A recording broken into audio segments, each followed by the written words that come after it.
Alright, welcome to this tutorial in which I'm going to show you how to create an if statement. In the last tutorial I showed you how to make a VLOOKUP, and that's how we got our grades from these scores.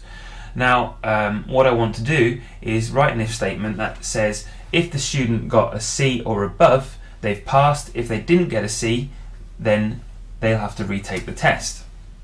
So what do? Well, I use an if statement, and I start it off with equals if, like any formula.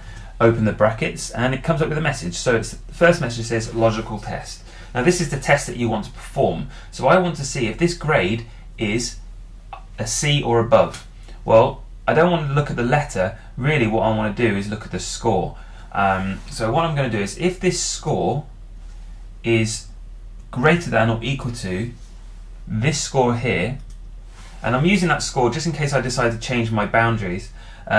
I'm going to make it an absolute cell reference, so I'm going to press F4.